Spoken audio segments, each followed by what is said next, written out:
Yeah. No, I don't really hear a whole lot in the garage. You're right. However, I'm a light sleeper, and at that time, ladies and gentlemen, I have a call coming in. It is completely possible this could be a tip. Hello? have you seen Steve's truck? No, I have not. Welcome to the Kansas QB podcast. We were recording when you called, so I went ahead and just took the call because somebody stole my truck and then they pooped in my garage. I'm not making this up. And so we just had an episode that we recorded about it yesterday, and this is the follow-up episode. So I thought we took the call thinking that maybe it was a lead on my truck. But you haven't seen it. I haven't seen your truck. I wish I had. I know. You would probably Unfortunately, I fight haven't. somebody for me, wouldn't you, to get my truck back? Oh, heck yes. Are you ready, big dog? I'm ready. Did I even tell you what we're ready. doing? No.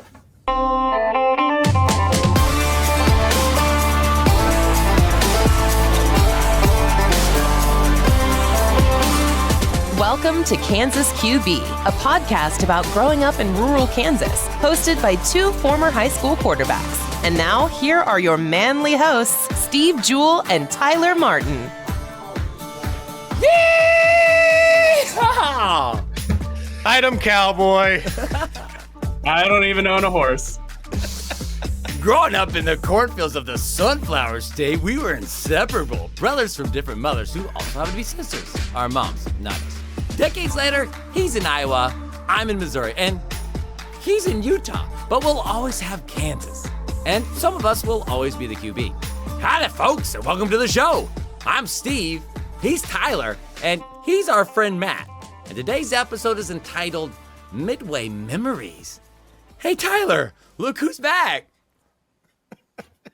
Yeah, it's our buddy Matt. What? And it's crazy. It's crazy. The third wheel of this ever-growing podcast. We're almost going to have to change the name to kind of Kansas QB. Whoa. I was a quarterback. Sophomore year when Brandon Winchester broke his arm, JV, for 2 games. Okay, that counts! Yes!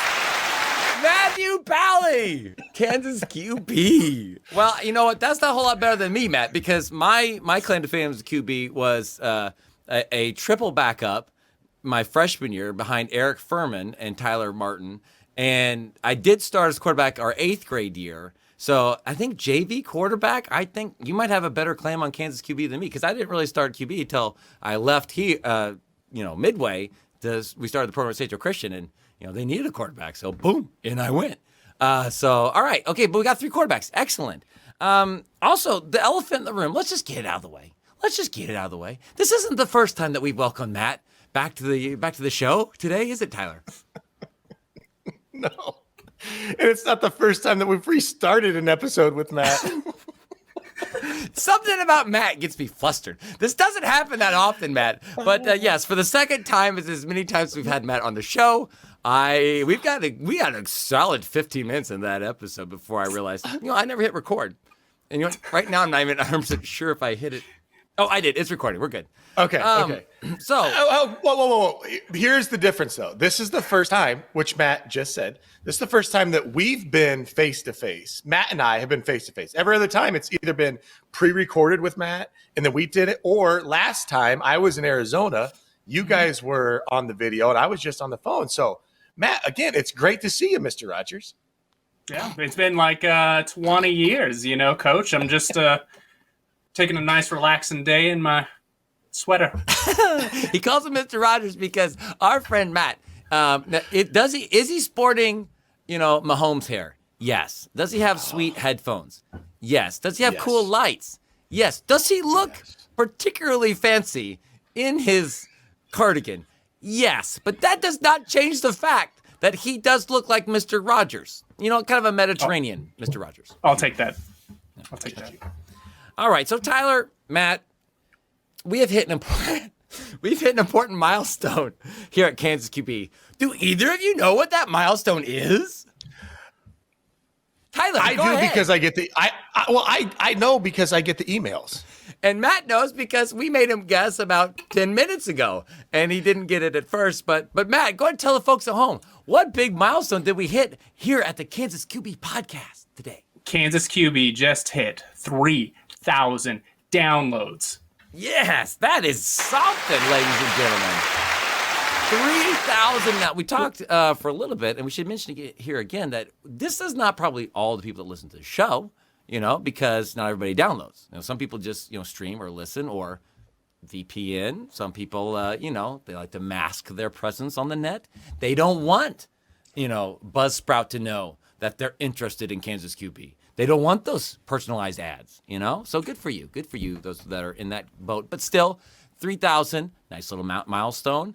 I think probably before we go into broken news, we should also mention, I'm curious to hear your guys, and we're getting closer to the part where we didn't already talk about it, but we're not quite there yet, but we're getting close. Our friend Matt, did you have a chance to see / hear our thievery episode from Monday? I did, and if you haven't listened to it yet, stop right now. Go back and listen to it. It involves human drama. It involves multiple cast of characters. It involves mystery, intrigue, fecal matter. It is the greatest story this podcast has ever told. The greatest story ever told. I could not agree more. I mean, it really, there was all so many different points to it. And I actually, as it was unfolding, okay, and especially after I got the phone call that I ignored from my friend Nick, who was in pursuit of my stolen vehicle. In that moment, as I was just sitting there waiting to hear from him, I thought, this stinks, first of all, but it's going to make a great story. So I am glad that we had a platform to tell the story. And as you guys probably could guess, there's been a lot of interaction. As a matter of fact, it's only been it's just been up this morning. So we have 4 plus another, 8 hours. So 12 hours. 12 hours the podcast has been up. And it's already our 5th highest downloaded episode of all time.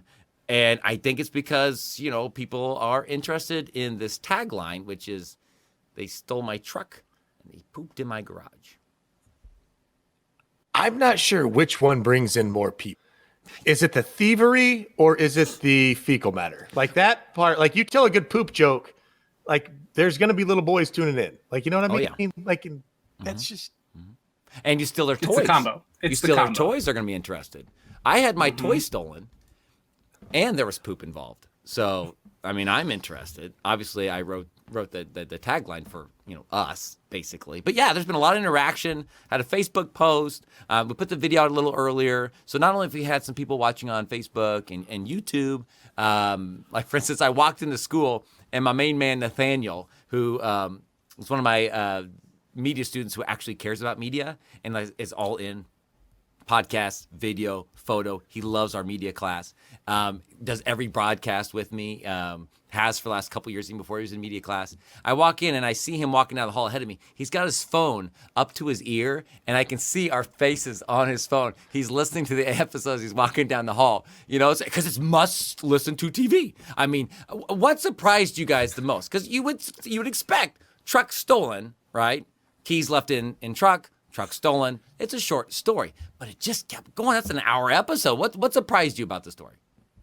Okay, 2 things. And again, we already talked about this, but I have to bring it back up. I know we talked about it during the episode. The fact that they stole it out of your garage, not parked on the truck, not parked in the driveway. They came into your home, took your car. We'll leave the other part alone for now, but they took your car. And Nancy really wants to know how you didn't hear them. Well, Nancy, let me address. Can I address Nancy? Let me go camera 1 here. All right, no, that's not even good enough. Let's get Nancy. I think I would have been just as likely to hear the pooping as the car starting. Because here's the thing, Nancy. There is a brick wall that separates me from the garage, and I live on one of the busiest streets in town, and so I just don't think that I ever hear the car in the garage unless I'm expecting it. Bethany goes out for groceries or something, and I'm expecting her back, and I'm listening for her because I got something I want to do, and I can't do it till she's there to, take duty over. I absolutely will hear her most of the time, right? But if I'm not expecting it, she'll walk in the door. I'm like, oh, when'd you get home, right? So Nancy, just stop it with that. No, I couldn't hear it, and it's not weird that I couldn't hear it. It's quite normal. Can you hear cars in your garages? I mean, Tyler, your house is humongous, and your bedroom is on the complete opposite end of the home. Can you hear cars in your garage? No. Yeah. No, I don't really hear a whole lot in the garage. You're right. However, I'm a light sleeper, and at that time. Ladies and gentlemen, I have a call coming in. It is completely possible this could be a tip. Hello? Have you seen Steve's truck? No, I have not. Welcome to the Kansas QB podcast. We were recording when you called, so I went ahead and just took the call because somebody stole my truck and then they pooped in my garage. I'm not making this up. And so we just had an episode that we recorded about it yesterday, and this is the follow-up episode. So I thought we took the call thinking that maybe it was a lead on my truck. But you haven't seen it. I haven't seen your truck. I wish I had. I know. You would probably Unfortunately, I fight haven't. somebody for me, wouldn't you, to get my truck back? Oh, heck yes. Hey, Tyler and Matt, say bye to she's the best. Thank Okay, true story. Is the best. Like, I love. Anyway, in case you're wondering what happened there and why this transition is going to be a little bit clunky, is because while we were talking, we got a phone call. We thought that maybe it was a tip on my truck. Where were we? We were talking about the last episode. We were talking about whether or not I should have heard the truck in the garage. No, Nancy, I should not have. So let's just get beyond that. What else? What else, Matt? Why did you enjoy it so much? What other things just kind of struck you like, no way? This continues to the plot continues to thicken. I love that you have friends that are good enough that they will chase two individuals who may or may not be armed just for you. That's a big deal. That speaks volumes about them as a friend and speaks volumes about you as a person who has friends like that. Yeah, question for you, Matt. And that text message I just got, nope, nothing about the truck. Matt, would you chase down two potentially armed criminals in order to save my truck from harm? I would have stayed far away but trailed them at a safe distance. But Much like not Nick confronted. did. Much like Yes. Nick did. Okay. I would have lost them like after 2 blocks for sure, but not a race car driver. Yes, well, my race car driver lost them too. So it would be no shame. No shame, for you if you lost them. Tyler, any other thoughts on yesterday's episode before we move on to the content for today? No, just that I do hope that we find the truck. I don't think that it's very likely at this point. There's enough. It's kind of like first 48. I think it's less than that with vehicles for finding it. Like this thing's getting chopped up, or it's in a different state. Or Now, I will apologize, say, man. It's kind of a Debbie Downer take. it is a but little bit. yeah. Now, I would also have no hope. And actually, Dave from the podcast from yesterday, who we're going to talk about here in a second, he actually sent me an email right before we started recording saying, I hate to say it, but I've been looking at Forerunners for you. And he sent me a link. I wasn't able to pull up on my phone, but as soon as we're done with this podcast, I'm going to take a look at it. It's very sad to contemplate. But there is one thing that gives me hope, Tyler and Matt. And that one thing that still gives me hope is I got a text message from a friend today that is in some form of law enforcement. I don't want to say where. I don't want to say at what level. All I want to say is this friend said he's going to look into it. And so if anybody can find my vehicle, it's this friend of mine who's looking into it. So if there's anything to be found, not that just a normal, whoever's in charge of the case at SJPD wouldn't also find any clues that were to be had. But I'm just saying, if it's possible, it will be recovered. I can assure you of that much. And Good enough for me. If worse comes to worse, you might end up buying some parts from it in the future. Now you're a jerk.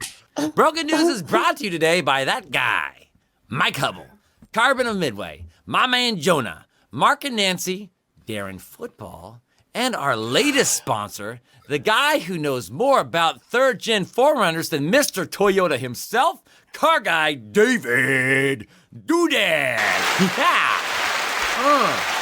I got him on the show, and he's like, "Hey, do you guys have a Patreon link? Remember we talked about that?" And it's like, but when we had him on the show, he'd said a long time ago that he'd support the show, and I'm not gonna be like, "Hey, remember that one time we said you're gonna support the show? Well, we have a Patreon link now." So once he was on the show and he saw that we had, it's like, "Oh yeah, I want to totally support the show." So thanks, Dave. You're the man. Not only will he get on the show and call in and stuff, he'll also, go to the T-Rex level and get himself a T-shirt. So that T-shirt's gonna be on its way, Dave. And the other people are still waiting. I have not forgotten. I got them right here. I got them. They're right here, Matt. You're one of them. I've got it in this bag. I just need to send it to you. So, but that's on me.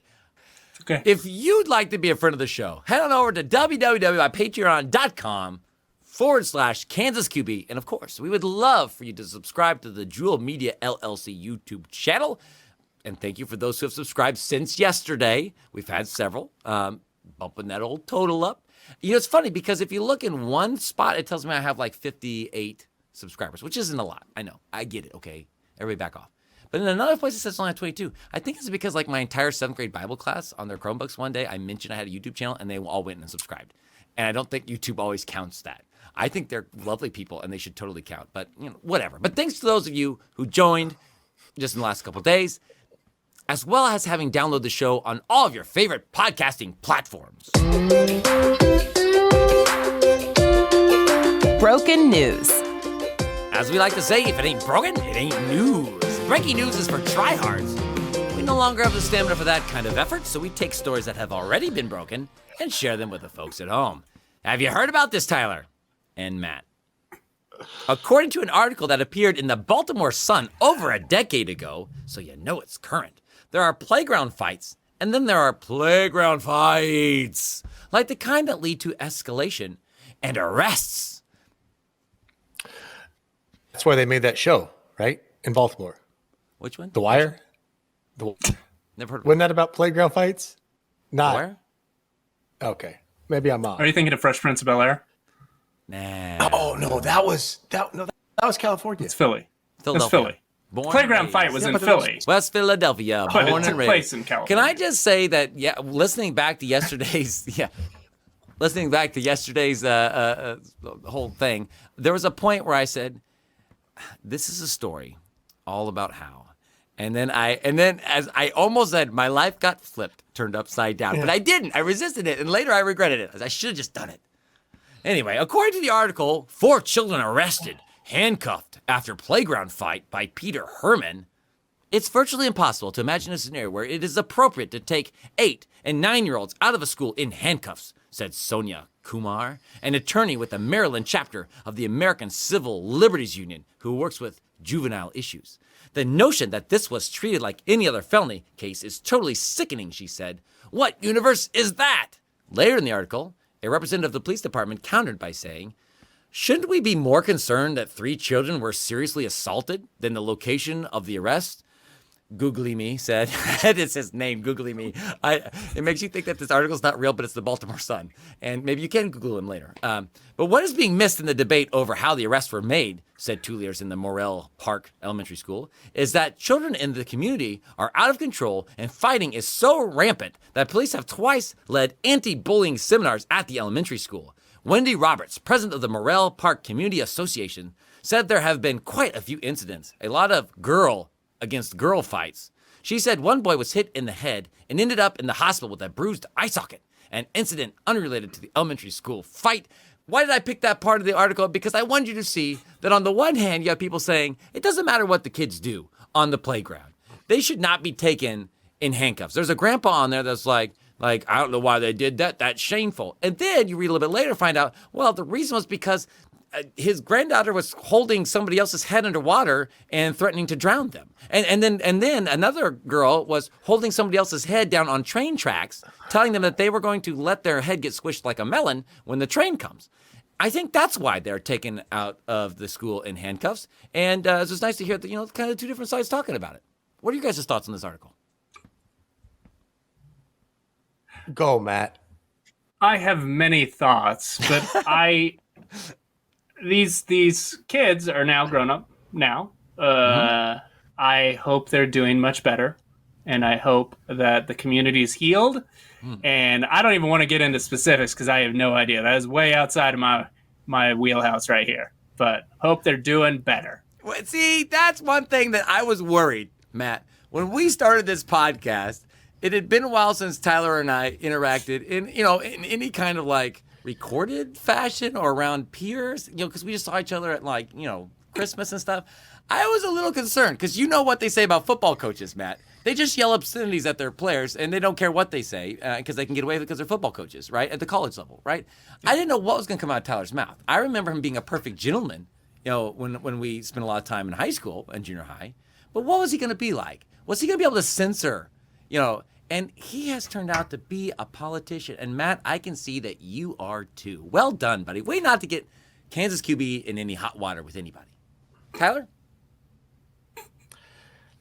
Were the railroad tracks on the playground? That is a great question. What I was trying to... That was unclear from the article. Though they did mention that some of the things that happened that they were getting in trouble for and arrested for, it didn't all happen on the playground. But apparently the violence on the playground was really bad. Some of it happened in other locations. I assume the train tracks don't go under the monkey bars, but I'm not from Baltimore. I don't know for sure. I mean, that sounds kind of cool. I mean, to have a train track right next to a playground, sounds kind of exciting. Yeah. Mom, that sounds awful. Peanut butter and jelly again? I'm jumping on the train. I'm out of here. Where's my knapsack? Yeah, that's pretty great. Well. Yeah, I don't. Yeah, we're not going to condone fighting. No. We're going to talk about it. No. But I do there's a safety issue at play. And it's one of those, I'm trying to look at it from both sides of the article. As in, if my kid was the one fighting and getting let off in handcuffs, would I be upset? Yeah, probably. If my child was the one that was feeling unsafe, I want them to be protected. Mm-hmm. I guess that's kind of the issue. So right? You're basically like the grandpas. Like if the other girl was getting carted off in handcuffs, he'd be like, "All right, awesome." But if it's my girl, oh no. Let me make things clear. You know me. If it's my kid doing it, I will be there before the police are there, and it won't be in handcuffs that he's leaving. It'll be. Yeah. On the train. In your car. On the train. Be leaving on there. You will have thrown him into the train car. Okay. Yeah. Wonderful. All right. I think we've done enough of this. Let's move on. The things we remember. We are getting older, and we've already forgotten more than we ever knew. But some memories still cling to our brain parts, like my own cowardice to my actions, when the most I was able to do was jump on top of a pile towards the end of the great playground fight of 1995. This list includes memories from our time growing up in Kansas. Let's see just how well we can remember. In the Broken News segment, we learned that some playground fights are worse than others. Tyler, Matt, I remember Tim spitting when Mrs. Sims was getting after us after our infamous brawl on the playground at USD 433. I can still see it. But the rest is a little foggy. Was there even a fight back in 1995? Because we seem to all agree that it happened, but the details seem to be a little bit sketchy. Okay, so I'm going to go back to a few episodes ago where, and at some point, we're going to talk about the substitutes of USD 43, like the substitute episode. I remember my parents saying that most of the substitute teachers in the area wanted to come work at Midway because our student population was a nice group of kids. We were one of the best schools in that standpoint of being kind and doing things the right way. So when we talk about our fight of 1995, and I put it in quotes, the fight, I remember it being more like a giant dog pile. Okay, so my recollection of the pile is in keeping with your recollection. Matt, do you remember any of this?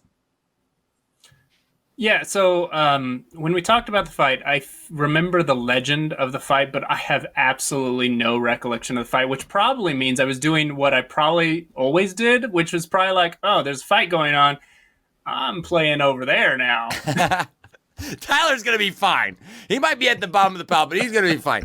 You know what? I don't even know if this is the same incident, but I just remember, we're not here to pick on Tim Sanderson. Raise your hand if you love Tim Sanderson. Yeah, great guy, right? And we grew to love him even more as we got older. Matter of fact, it was his mom, Barb, who watched my my little brother, Brian, for pre-K and, was just in that house just right on the other side of the street in Medina. Loved Tim Sanderson. I do have a memory, though, of him, like, on top of my brother Kevin, like, pushing his head into the ground, which I don't know why they would have been fighting, in this must have been a different incident. I don't know. But I remember, this is where the cowardice comes in. I do remember that having the feeling of, that's my brother. And I remember having the football in my hand. I was playing quarterback. And so I remember throwing the football at Tim.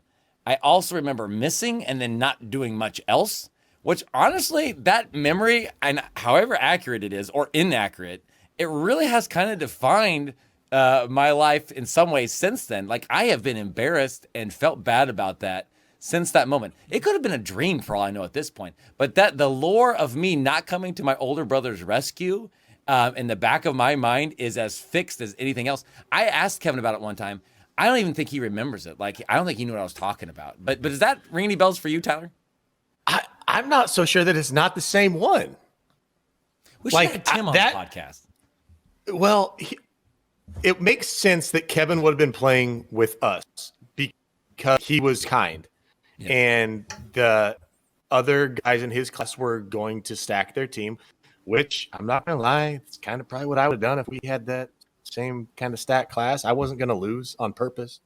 But it sounds like I remember somebody coming to someone's aid, and I think it might have been Kevin or something. Maybe he was just blocking too hard.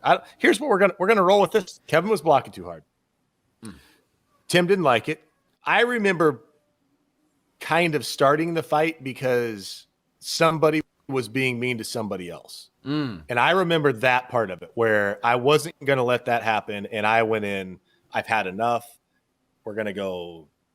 And it wasn't going to be a fight, though. It wasn't like we were going to throw, like I just. Yeah. Well, and two, we talk about the great fight of 1995. And we've talked about a lot of things from our childhood. Then we go back and look at it, like, it wasn't a big deal. I'll bet if we watched it now, we'd be very disappointed in the level of violence that ensued. It was just but I remember it was somebody. I don't think Kevin was involved with it. I think someone was on you, to be honest. On me? And yeah. And I think that I came in to protect you, and then someone else came in and grabbed me, and then Tyson came in and grabbed them, and then it was just like... And then it was just like, where's Matt? Yeah, I remember that part. Like, dude, we could use some help. Matt, bring those pretty biceps of yours over here and put them to use, buddy. I was probably daydreaming. I have to say this about that class, though. They got a maybe fair but bad rap. It wasn't. They were an ornery group of boys. Mark Martin, the PE teacher, liked that group of guys. Yeah. It's easy as an elementary teacher to want order, and we all do. Mm-hmm. And they were not an easy class to control. But it wasn't like they were bad kids. They were just ornery. They were boys. Like we've talked about. They were also one of the larger classes. Yeah. That's true. And they needed more recess. Yeah. It makes me think of the class that my son has, because we started a whole entire elementary program here at St. Joseph Christian just because I didn't want to have happen to my son's class what's happened to some other classes where they get up to high school and St. Joseph Christian football has fallen way off the map. It has nothing to do with our coach. I think our coach is fantastic.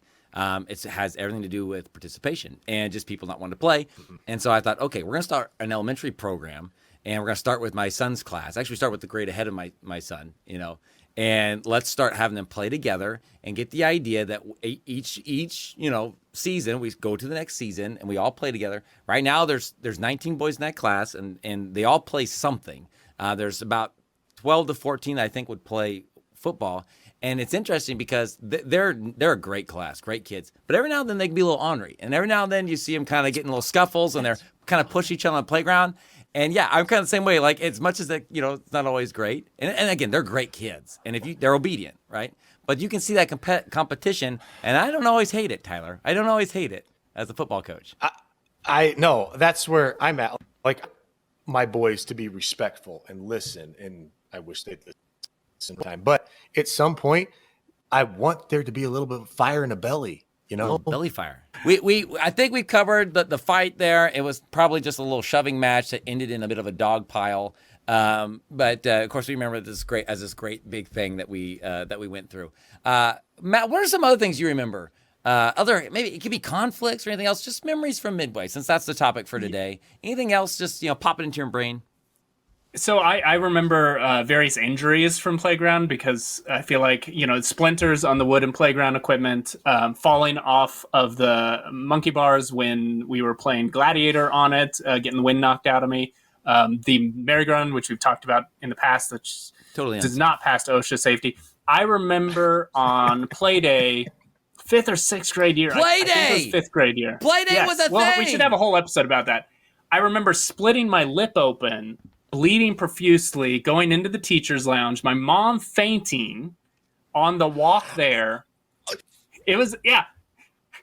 And then at the end of the day, my Aunt Kathy Albers, Mark Albers' mom, came, looked at it, was like, it would scar if we got stitches, so here's a butterfly bandage, and it worked. No scars. But you mentioned field day, and so I have to say, one of the things about field day that I liked is Matt, we knew we didn't have any chance in the sprint. It was going to be Tyler or it was going to be Tyson. Like that was going to be what was going to happen in the sprint. So we didn't have a chance for that. High jump, it was going to be Tyson. For crying out loud, the guy won state in high school at Kansas. It's funny, we were having a conversation on Messenger, just like catching up and saying, hey, you want to come on the show sometimes? Like, I don't know if that's my thing, but it's great hearing from you. And he said something like, well, I wasn't an athlete like you guys. I was like, you won state in the high jump. He was the best athlete in our class. Best athlete. He placed in Kansas relays. Like he's a big deal. He's a big deal. So, but anyway, so we couldn't win that one, Matt. We had no chance. I had one chance at winning something, and that was in the softball throw. And I remember, and I don't remember what year this would have been, and I'm sure I didn't win the softball throw every year, and I may not have won the softball throw any year. But I remember very specifically out-throwing Tyler and thinking I had it in the bag, and then Tyson out-throwing both of us and just feeling like, well, that was my chance to win something. Darn it. I've got to admit, I remember that, and I was so mad until he out-threw you, and then I was happy again. And then, Matt, what Tyler doesn't know is that then they had the 100-meter dash race or the 40 or whatever it was, and I was cheering for Tyson, and Tyson beat him. That was like one of the few years where Tyson actually beat him, and I didn't cheer outwardly. I wasn't gonna, betray Tyler publicly, but in my mind, I was rooting for Tyson. Oh, Matt, you weren't even on this competition, were you? I feel like the shoe kick was my thing. I don't know if it was true, but I'm going to establish as canon right now that I won at least once shoe kick. I don't know if it was true, but I'm going to say that. You probably did, Tyson, but I remember Tyson winning the shoe kick. He did it Tyson more often was than so anybody else.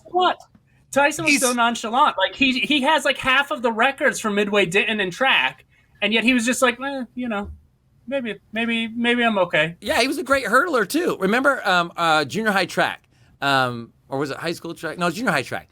Tyson, Matt, you and I were the three hurdlers in 8th grade. Because I had been a long distance runner. That's what I ended up being the best at for what I did was running the mile, right? But my 8th grade year, Mr. Spangler being great, which by the way, Matt, we're gonna have you back when we have a Mr. Spangler episode coming up later.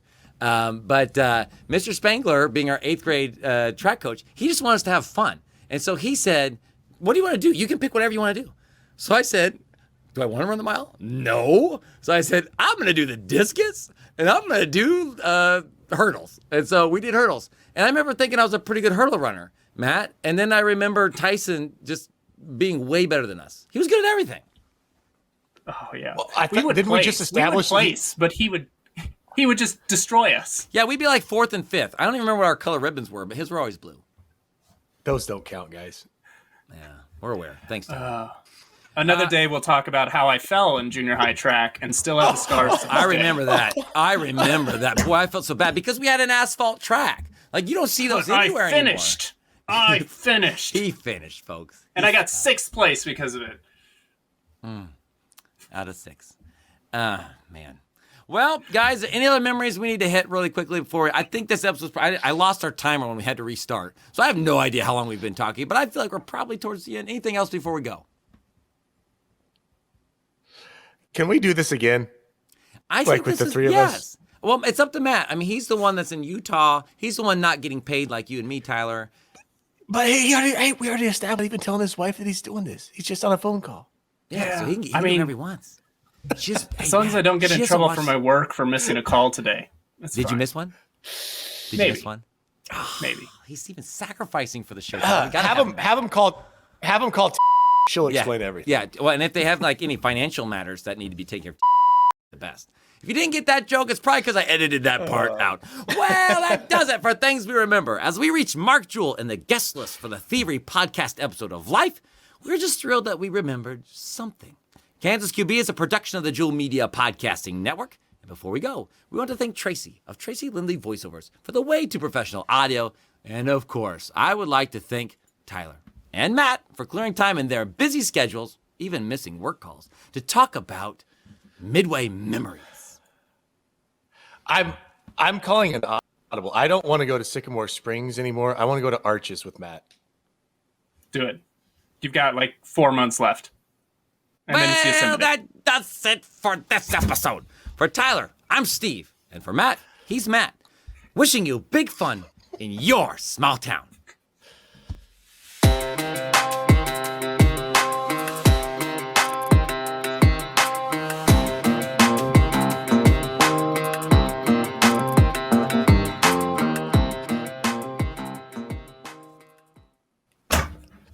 I warned you. This wasn't my episode. I struggled through that one.